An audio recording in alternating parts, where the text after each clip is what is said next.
couple of quotes from a man named John Piper, who's a well-known Bible teacher, and he talks about marriage and how this mystery refers to Christ and the church. And he says this: marriage is not mainly about prospering economically.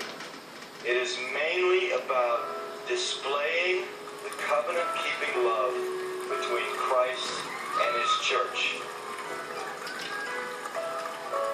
He says, knowing Christ is more important than making a living. Treasuring Christ is more important than bearing children. Either way, it is short. It may have many bright days, or it may be covered with clouds. But if we set our face to make of marriage mainly what God designed it to be, no sorrows and no calamities can stand in our way. Every one of them will be not an obstacle to success, but a way to succeed.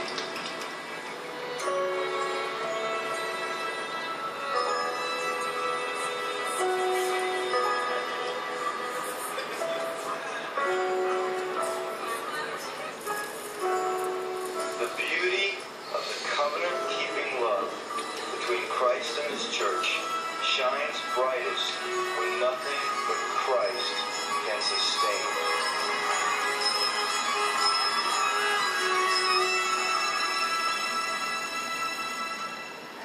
Ian and I first met in 2005 at college and had a blast for 10 months getting to know each other. And I was looking through and I found one of my favorite pictures, which I think was actually taken right before his accident. He set up a camera on his tripod, and it's just a classic Ian face that to me sums up who he is.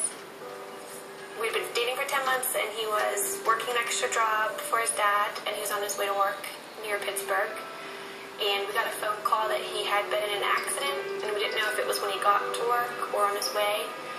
And so we got down to Pittsburgh, and I was just praying the whole time in the car that it wouldn't be his brain.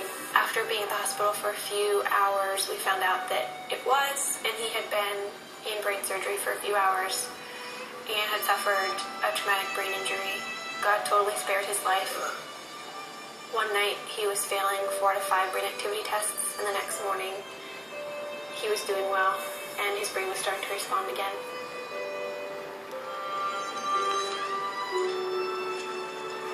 I moved in with his family after the accident, so I was really involved in his therapy and just did whatever I could to make his life fun. We'd go out on dates, and looking back, it's weird because he couldn't talk and he couldn't eat.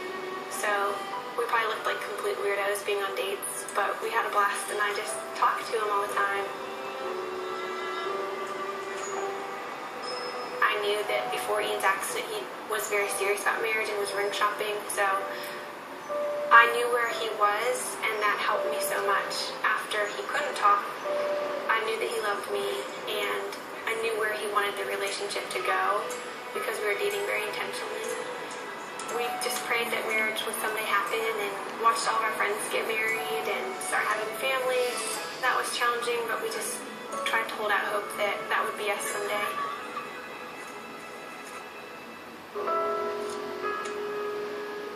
This is our board of gratefulness, and we encourage anybody who comes in to write a note of something they're thankful for. It could be really small. Mine is just Saturday mornings, and it's just a good way that we found to be just practicing gratefulness. And Ian, I think half of yours say my wifey, which is pretty cool.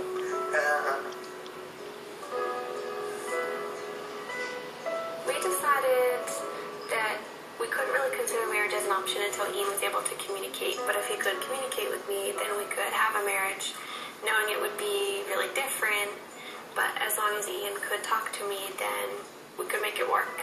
So once Ian began communicating, it became a little bit more of an option, and then we just kind of watched Ian progress. Hi, husband. How are you? What? How's your day? Good.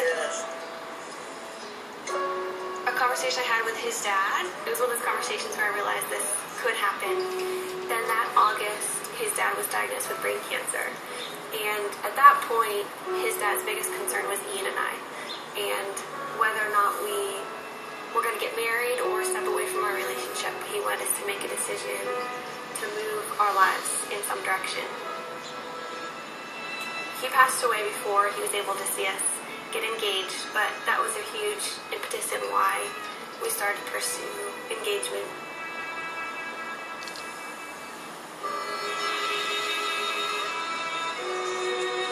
Throughout premarital counseling, we just used this momentary marriage. It was so helpful because John Piper talked a lot about primary things and secondary things, which is really important for us because when we're walking out our marriage practically, Ian can't do the secondary things like working or making a meal for me. Everything that's primary, though, he can do, which is leading me spiritually. Ian always comes back to the foundational truths of who God is and kind of reels me back in from my emotions, and that's the most important thing. We have two friends that we're going through the book with. I think we've just been able to help them see that maybe the little things that they're excited for about marriage are worth being excited about, but they're not the end all and be all of their marriage. But we also have so much to learn, and we're learning from them and things that they share because our relationships are different and we can glean different things from each other. I think what helped us in deciding to make this commitment to each other, at least for me, is knowing that Ian wouldn't have left me if the roles were reversed, and that we love each other and we know that God's going to be faithful to our marriage. We're able to love each other with, I think, a more Christ-like love because of Ian's disability, and just understand that picture a little bit better than if you were healthy. Yeah. Great. It does. What about God enables you to have a happy marriage? You know, What?